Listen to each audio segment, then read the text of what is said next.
Good evening, everybody. Thank you for joining us. Tonight, we want to talk a little bit about what the Bridge offers. One of the things that we offer is therapy as part of the fees for our little ones, grade R's, 1, 2s, and 3s. And that therapy means occupational therapy and speech therapy. For this evening, we want to talk a little bit more about occupational therapy. Hence the room I'm in with swings and various things. So they are going to tell you a bit more about what they do. But I would like to talk a little bit about another therapist at the school, which is an intern educational psychologist. So her name is Arifa Karim. If you watched our previous webinar, you will have seen her as an introduction.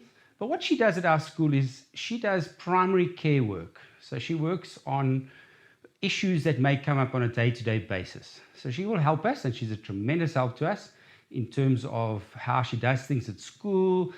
Primary care, which means therapy at the basic level, counseling at the basic level. She's not really available to do therapy on an extensive basis or look at things in depth for a long period of time. She's really much more about primary care for us. So she's a massive asset to our school, and she helps us every day. I always make the joke, I don't say, it's if there's going to be a meltdown, it's just about when there's going to be a meltdown, and she helps us with that. So without further ado, I'd like to introduce you. You've already met her maybe, but Arifa Karim, she works with us. She's an intern educational psychologist. Hi everybody, my name is Arifa and I'm the intern educational psychologist at the Bridge School. I focus primarily on children's emotions. As you know, if your emotions aren't regulated, they're going to struggle a lot in the classroom. So I provide primary care. What this entails is if the child comes to school and they're feeling upset, or if something happens on the playground and they're having a meltdown, they're not going to be able to perform optimally in the class. So I provide that basic care and support to help them calm down and regulate so that they can return to the classroom environment and do the best that they can. I also provide internal assessments as well that look at a range of things from IQ assessments or scholastic abilities. I then provide feedback with the teacher, and we look at the best way to support them in their learning environment. I also provide various workshops with teachers with strategies for bullying, classroom techniques to help with a child that has ADHD, oppositional defiant disorder, just to provide a holistic care to all of the children and the staff members. Thank you, Arifa.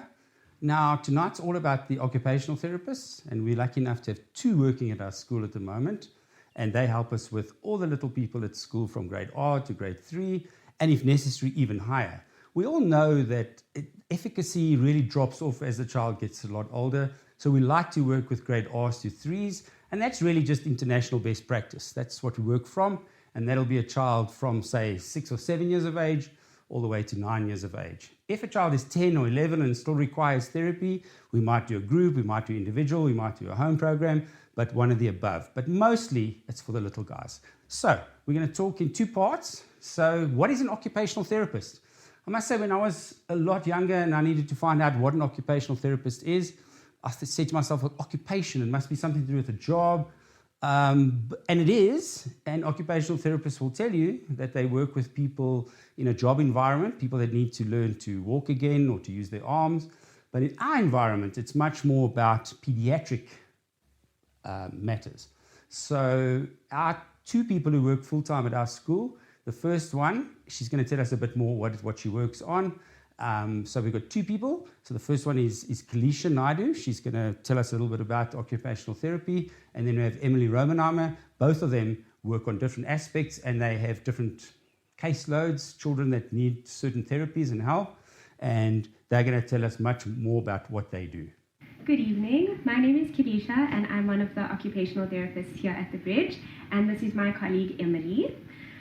Thank you for joining us for our webinar this evening. We are going to be chatting to you a little bit about what occupational therapy is and some practical ways that you can implement it at home to help to stimulate your child. So before we get started, I'm just going to discuss a little bit about what occupational therapy is, and then we'll go into the different areas that we work with. So as the name suggests, occupational therapy deals with occupations. So with adults, that would be our socializing, ADLs, and work. But in the case of kids, it's a little bit different. So it's the ADLs, it's socializing, but it's also their play and participation in class. So here in the school setting, as occupational therapists, we work on a few areas to help kids effectively participate in these areas. So our roles include working on components, especially sensory integration, gross motor skills, fine motor skills, and visual perceptual skills. So Emily and I are going to discuss with you a little bit about what each of those things are and some of the practical ways that you can implement them at home. So there are 5-ish main sensory systems that everyone knows about. So visual, taste, touch, hearing, smell. Those are the main ones. But some that people might not know about is proprioceptive input, vestibular, and interoception. And all of those sensory systems work together to support your body to engage with your environment. So think about it as our outsurance men who direct traffic. When they're directing the traffic smoothly and everything is flowing, all the cars get where they need to get, which means in our brains, all the information gets where it needs to get. But if the outsurance men make a mistake and it gets gridlocked, the same thing happens in our brains. So most of us have fully integrated sensory systems, which means that we can process input from our environment and respond appropriately.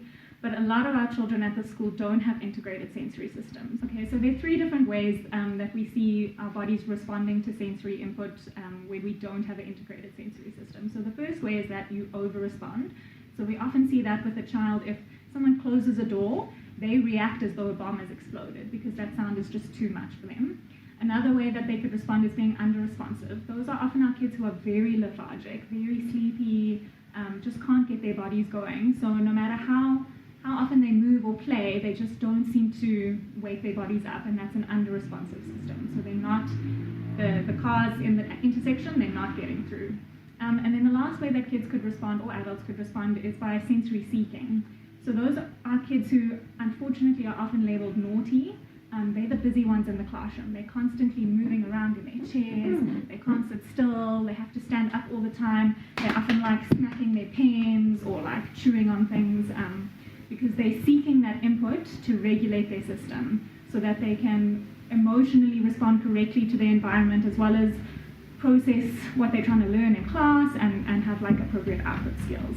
I think an important thing for us to remember about our sensory systems and sensory integration is that it's not a black and white thing. All of us fit on a spectrum of having really good sensory integration or very poor sensory integration. And it changes, it's different in each sensory system within your body. So for example, some of us as adults, we get really car sick or plane sick. That's because our vestibular system is not processing information properly. So when we look at our children, we mustn't think of a good sensory system or a bad one. It's very much on a spectrum. Something that we can look out for in our kids to see are they struggling with sensory input, especially when they're infants, is not wanting to crawl, not playing on the jungle gyms, being fussy eaters, struggling with noises and sounds, or the opposite, where if your child is watching TV, they might have their face right up against the screen because they really need that visual input. So the last thing I want to talk about with regards to sensory integration is how you can support your child. So I think the most important thing for you to do is to recognize that there's a challenge. Children with sensory integration difficulties often feel very different from their peers, and they feel very excluded and isolated. And I think to acknowledge that they have a happy, normal, healthy body is important, especially for their self-esteem. And then I think the second thing that you need to do is to get them into therapy with an occupational therapist. OTs are specialized, especially those with SI qualifications, to help integrate those sensory systems. And then the last thing you can do for your child is to advocate for them. If your therapist is asking you to provide different means of helping your child in a classroom, for example, we often suggest chewing gum for our oral seekers or getting a chewy, having noise-cancelling headphones. Please advocate, a wobble chair or a cushion. Please advocate for your children because it's only going to support their engagement in education because they need those things in place so that they can be better learners. So the next thing we're going to speak about is visual perceptual skills. So visual perception is the ability to see something and then perceive or interpret what you've seen. It's broken down into many components that we address individually or altogether in OT. So a few of the components are, I'm going to name them and then explain them. So it's visual discrimination, visual memory and sequential memory, visual closure, form constancy, spatial relations, figure ground, and then visual motor integration, which we'll discuss last. So just to go through each of those so that I can explain them a little bit better. So Visual discrimination is being able to identify similarities and differences in objects. So to be able to say, these are fruit by what they look like, or these are animals by what they look like. That's also categorizing, but seeing the similarities in it, matching shapes, matching objects, or seeing that it's different in the same sense. Then we'll go on to visual closure. So visual closure is seeing part of an object, but being able to know what it is as a whole. So if an object is not fully drawn, but you can see a part of it, you're still able to identify what that object is. Figure ground is being able to see something specific in a busy background. So you might have a blue background with lots of blue objects on, and I want you to find a specific blue button in that space. That's being able to zone in on one specific thing in a busy background. It's also with reading, for example, if you need to look for a specific word in a paragraph. So it assists with that. Then your form constancy. So form constancy is seeing the same thing positioned differently or formatted differently, but still knowing it's the same thing.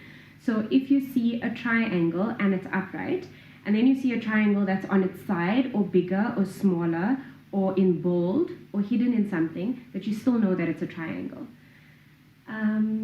T2M, memory? Memory, yes. Okay, so visual memory, that is being able to remember what you see. So I show you something and then I take it away and you're able to recall what you've just seen. Visual sequential memory is similar to that, but you remember things in a specific order. So I show you more than one object in a specific order, and you're able to then recall that order. Okay, so another component of visual perception is spatial skills. So this is the relationship between objects. So what is this one's position in relation to another? You see it in different areas, so whether it's with their work or with their body in relation to something. So for example, you might see this with your child not being able to write on the line when writing. So they might write way above the line or way below the line. It might squash their letters, or it might be very far apart, or it could just be positioned all over the place. So we work on that to be able to support them in their writing, in their reading, etc. Then the last thing that I was going to chat about, which I mentioned, was visual motor integration. So this is basically what you see and perceive, and how you then process it into a motor output. So I see this, I interpret what it is, and now I can write it out or draw it. So it's basically copying what you see and what you're able to put on paper. It's producing a motor output from a visual stimulus. So basically, as OTs, we work on all of these elements to form a foundation or building blocks for the child to be able to then perform in class. Whether it's reading or writing or matching or identifying letters or numbers or shapes, it supports that skill. So these are the foundation skills to be able to perform those skills academically. So some of the things that you can do as a family at home just to help to stimulate that for your child: fun things like building puzzles, matching activities, memory games, tracing activities, a shape or object treasure hunt at home is really fun. So your child, you can say, go find me an object in the house that is the shape of a circle, and they can go find a clock, for example, or a plate. So it's really fun activities, but things that you can do at home as well. If you have other games like pegboards or construction games, these can also assist visual perceptual tasks. Building Lego according to instructions. So these are some practical things that you could use. So there are three major brainstem reflexes that we focus on as OTs. And the problem comes in when those reflexes don't integrate. They're meant to be there for a short few months as an infant to support you to learn skills like crawling, eating, holding your head up. But if those reflexes stay there, they end up inhibiting gross motor development later on. So we see these kids have really poor emotional regulation skills. They also really struggle with things like crossing their midline, their bilateral skills, so like walking, crawling, that sort of thing. We also see it a lot with their writing and their fine motor skills. So a big part of what we do is work to integrate those reflexes so that they can engage properly in gross motor skills. A second component that we focus on is their core strength, and there's a little bit of overlap here with physio, but it is something that we focus on. And for me, I personally focus a lot on flexion strength and extension strength. And the way you can see those two strengths is getting your child to lie on the floor in a Superman position. That tests their back extensor flex. And then doing a crunch. That tests their flexor strength. Those two strengths are very important for enabling you to sit at a desk, to walk, to move your body in space. Often kids with really weak core strength, we see them like slouching when they're working. They often like leaning against things because they can't like hold themselves up against gravity. Some of these kids, as we spoke about earlier, we have those kids who seek out movement. Some kids with very poor core strength will be constantly moving because they're trying to activate those muscles so that they can sit upright at their desk and work.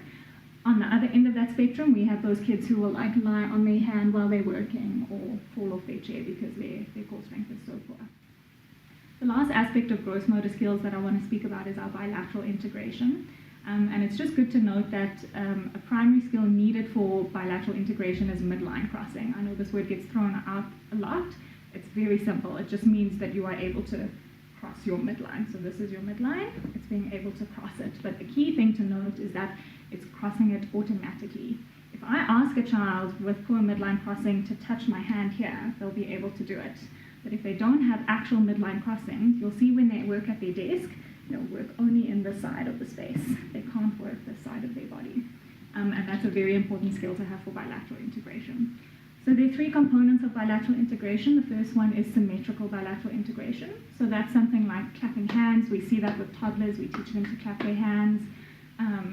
Making things like this, waving goodbye. So symmetrical, both sides doing the same thing. The next step is called reciprocal. So that's when your body does the opposite thing. So for example, crawling, your one arm will go forward while the one goes back, and it'll swap like that reciprocally. Another example of reciprocal is walking, running, those sorts of skills, climbing up a jungle gym ladder. The last component of bilateral is asymmetrical, and that's our hardest component of bilateral integration. So some examples of that are dancing, cutting, so one hand doing something that the other hand's doing completely opposite, so holding paper and cutting, holding your page while you write, doing your shoelaces. That's an incredibly complicated one that we see our kids struggle with a lot. The last area that we're going to be chatting about is your fine motor skills. So gross motor is those bigger body movements with the bigger muscles. Fine motor are your smaller muscles in your hands and how they work and function. Okay, so fine motor skills are not just your child's ability to hold a pencil or to write or to color. It stems from bigger things. So for a child to be able to write effectively, they need to be able to have the stability in their shoulders, which then needs stability in the core. So it's building blocks like a pyramid that assists the end product, which is writing. So I know a lot of emphasis, especially in a school, is placed on, is my child able to hold a pencil properly? Are they able to write properly? And yes, it is important. But as OTs, I think we've realized over time that it's not important that your child has a textbook fine motor ability, a textbook pencil grip. It's that they are efficient in holding a pencil and writing with it. So yes, we work on it developmentally. So for example, a 4-year-old is not expected to be able to hold a pencil with a perfect tripod grasp. They will have more of a brush grasp where they'll be using more fingers and more of the palm to be able to support the pencil. Whereas your older kiddies, you're expecting a more refined pencil grasp. This is more so that they can control it, their hands don't get tired, and you have fluidity or fluency with the writing, more than the fact that it needs to be positioned perfectly. So with fine motor stuff, we first try to develop those shoulders so that they're nice and strong, so that the child's not overcompensating with their wrist or with their fingers when they're writing. That creates increased pressure. You might see that your child actually hates fine motor tasks, or that they're really slow. They actually don't keep up with the work pace when doing fine motor tasks. So that's one of the things that we work on. And easy stuff that you can do at home.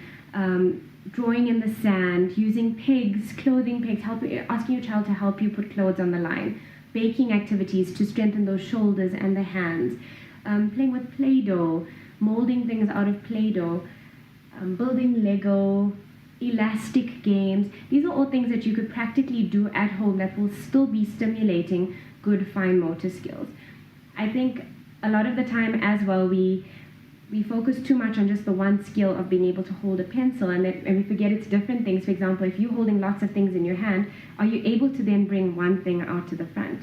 that you can focus on that. So it's in-hand manipulation. So by using dough, by baking, you encourage those kinds of movements to assist even higher development in fine motor skills. Another really easy one is squashing paper. So if you have papers that you want to throw away, actually just get your child to squash the paper to increase that hand strength. Throw it away. It's helping your child and getting rid of your junk. So yeah, that's one of our areas that we work on, fine motor. And then teacher Emily is just going to give you guys a little bit of a conclusion on all that we've discussed. And yeah. I'd like to conclude this evening by highlighting the crucial role that you as parents or guardians play in your child's therapeutic journey. We see your child for maybe 45 minutes a week maximum, but you see your child for much longer than that. So a supervisor once gave me a really helpful analogy to understand the role that parents play in their child's therapeutic relationship. So imagine that you can't cook and you're going for cooking lessons and you go once a week to learn to cook. It would be silly of you to assume that once you go home from cooking, your cooking teacher will come home with you and cook your meals for you. You actually have to apply the skills that you've learned in cooking class and actually cook the meals at home yourself. So the same thing applies to therapy. We spend a very short amount of time in the week drilling the skill, refining it, perfecting it, but in order for it to become a long-term skill that's consolidated, the child needs to be repeating that skill again and again outside of therapy. Often they do in class, so for example, they don't just write for 45 minutes with us, so they'll still do their classroom activities, which is helping to reinforce. But you as parents play a big role in how quickly and how solidly that stuff gets consolidated with your child. It's really important that you ask your therapist, how can I be improving these different skills with my child at home? What can I do with them? Often I find parents get really overwhelmed when I ask them to do stuff at home, but I want to highlight that I'm not asking you to be the therapist. I'm aware that I'm the therapist, but simple things like having your child lie on their tummy while watching TV, that's going to help strengthen their back, which we spoke about earlier. Having them bake with you and cook with you is going to help develop their fine motor skills. Reading with your child, doing puzzles with your child is going to help develop their perceptual skills. So we're not asking you to do an intensive therapeutic program. We're just asking you to come on board with us and work with your child to help their therapeutic journey. So just to end off, we want to encourage you, if you have any questions, if you're unsure, if you want to know how you can be involved in your child's therapeutic journey, feel free to contact your therapist, whether it's us or external therapists. Most therapists are always willing to assist, so feel free to contact us. And thank you so much for joining us for our webinar tonight. So as you can see, we're very much a team at this school. So it's about the teacher, it's about the occupational therapist, it's about the speech therapist, and we'll hear more from them next time, and also the psychologist for a primary care situation. And that team means all of those people, plus the parents, because the parents are a big part of the team at our school, and then also the head of department, Kayla Keating, you also met last time. She's a part of this team, and we call it a multidisciplinary team, MDT meetings. So that multidisciplinary team meets at least 4 times a year in terms of the development of the child and the progress of the child. And that's an opportunity for every parent to be able to say, what about this, what about this, and let's talk about it. It's a discussion. It's not really a fight about things. It's always a discussion. It's about a team approach, and everyone is involved in the team. So for instance, if we're doing work on planning, say a little person needs some issue, he's got issues with planning, then it'll be the speech therapist will work on planning, the occupational therapist will work on planning, and then they will liaise with the teacher in terms of what can the teacher do in the classroom in terms of planning. So, that way everyone's part of the team, and if mom or dad notices that we're not making enough progress in this area or that area, then we'll chat about it and we'll discuss as we go along. So what is that team? Teacher, head of department. I like Kayla to be involved because she knows every child in the school, which is amazing. And then the occupational therapist, the speech therapist, and if necessary, the educational psychologist. It's not always necessary, and parents as part of that team as well. So it's very much about your child's progress in our environment and everyone's role in that progress. That's what we do.